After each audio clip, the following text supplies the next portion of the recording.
PTI रहनुमा असद कैसर ने खैबर पख्तूनख्वा को कम मंसूबे देने और फंड्स रोकने का मामला उठाया। कहा, सिंध और पंजाब में सूबाई हुकूमत की मंशा पर अफसरान को तैनात किया गया। खैबर पख्तूनख्वा के साथ इस तरह का जुल्म क्यों? वज़ीर आज़म की वजाहत। कहा, खैबर पख्तूनख्वा को दहशतगर्दी की रोकथाम के लिए 590 अरब रुपए दिए गए। दूसरे किसी सूबे को इस मद में 1 रुपया भी नहीं मिला। आज भी केपी में सीटीडी नामुकम्मल है। चीफ सेक्रेटरी के लिए हमने 3 नामों का पैनल दिया। खैबर पख्तूनख्वा हुकूमत ने किसी का इंतखाब अब तक नहीं किया।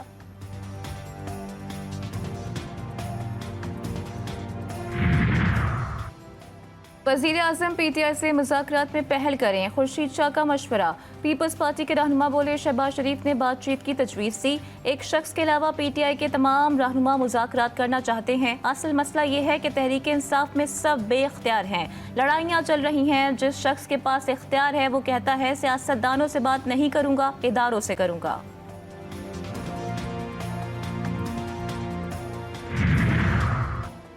तहरीक इंसाफ में फूल ग्रुप बंदी उरूज पर। उमर अयूब के बाद शिबली फराज पर भी पार्टी ओहदा छोड़ने के लिए दबाव बढ़ गया।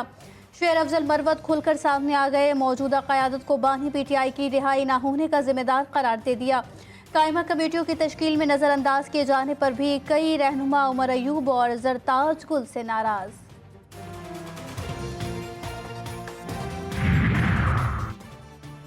वज़ीर आला पंजाब मरियम नवाज का पंजाब असम्बली से धुआंधार खिताब। अपोजिशन को निशाने पर रख लिया। बोली, अपोजिशन के पास कहने को कुछ नहीं। गाली गलोच, नारेबाजी और शोर मचाना ये अज़ल से करते आए हैं। इंशाअल्लाह हम इनको अपनी कारकर्दगी से मात देंगे। मरियम नवाज ने साबिका पंजाब हुकूमत की 100 दिन की कारकर्दगी भी दिखा दी। कहती हैं 3 माह की कारकर्दगी के बाद पीटीआई ने अखबारात में इश्तिहार दिया था, वो खिदमत में नहीं, इंतकाम लेने, नाअहली के नए रिकॉर्ड कायम करने और लोगों को एसी उतरवाने में मसरूफ थे। हमने मुखालिफिन को सहूलत फराहम की। बानी पीटीआई को जेल में मुर्गी तक मिल रही है।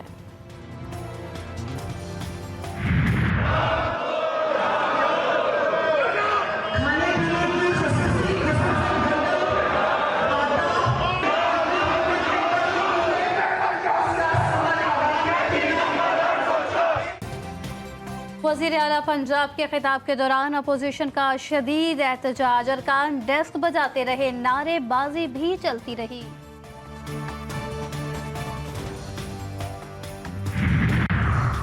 £190 मिलियन केस में बानी पीटीआई की जमानत मनसूखी के लिए चेयरमैन नैब का सुप्रीम कोर्ट से रुजू।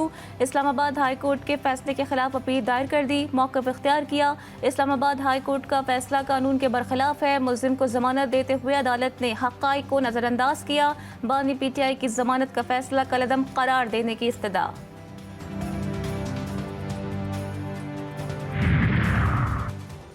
पार्टी क़यादत और वकला से मुशावरत के लिए मुलाकात की इजाज़त न मिलने के खिलाफ बानी पीटीआई का इस्लामाबाद हाई कोर्ट से रुजू।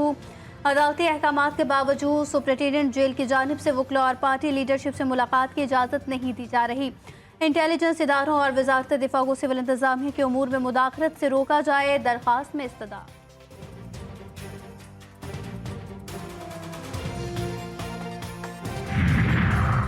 सुप्रीम कोर्ट ने मुस्तफ़ा कमाल और फैसल वाडा की गैर मशरूत माफ़ी कबूल कर ली। चीफ जस्टिस ने कहा कि हम इस मामले को आगे नहीं ले जाएंगे। दीन भी कहता है कोई आदमी शर्मिंदा है तो माफ़ कर देना चाहिए। अदालत ने 28 टीवी चैनल्स को नोटिस जारी कर दिए, 2 हफ्तों में जवाब तलब। मोहसिन नकवी चेयरमैन पीसीबी का ओहदा रखते हुए सेनेटर बनने के अहल नहीं। आइन के आर्टिकल 63 के तहत मोहसिन नकवी सेनेटर के ओहदे पर बरकरार नहीं रह सकते। मोहसिन नकवी की सेनेट नशिस्त नाअहल करार देने के लिए लाहौर हाई कोर्ट में दरख्वास्त दायर। मोहसिन नकवी को सेनेटर्स के ओहदे से हटाने की इस्तदा। मुस्लिम लीग नून के रहनुमा जावेद लतीफ़ की पाकिस्तान के इंतख़ाबात से मुताल्लिक़ अमरीकी करारदाद की मज़म्मत। अमरीका को निशाने पर रख लिया। कहते हैं अमरीका को शाम, इराक़ और दीगर ममालिक में इंसानी हुकूक याद नहीं आते, गज़ा में इंसानी हुकूक की पामाली नज़र नहीं आती। आज पाकिस्तान टेक ऑफ कर रहा है तो अमरीका को इंसानी हुकूक याद आ रहे हैं। अमरीकी ऐवान नुमाइंदगान की करारदाद अफसोसनाक। पाकिस्तान दाखिली मामलात में अदम मुदाखलत के असूल पर ताल्लुकात का ख्वाहिशमंद। तर्जुमान दफ्तर खारजा का कहना है अमरीकी कांग्रेस को पाक अमरीका ताल्लुकात में मजबूती के लिए काम करना चाहिए।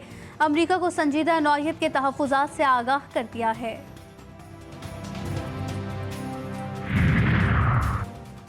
अमेरिका में पहला सदारती मुबाहिसा नए कवायद के तहत पहली बार सदारती मुबाहिसे में हाजरीन शरीक नहीं। सदर जो बाइडन और साबिक सदर डोनाल्ड ट्रंप की एक दूसरे पर शदीद लफ्जी गोलाबारी। जो बाइडन ने कहा कि सदारत संभाली तो मईशत बहुत ख़राब थी। ट्रंप के टैक्स छूट से सिर्फ अमीरों को फ़ायदा पहुंचा। ट्रंप मुजरिम है, इससे वोट अमरीकी जमहूरियत के खिलाफ वोट होगा।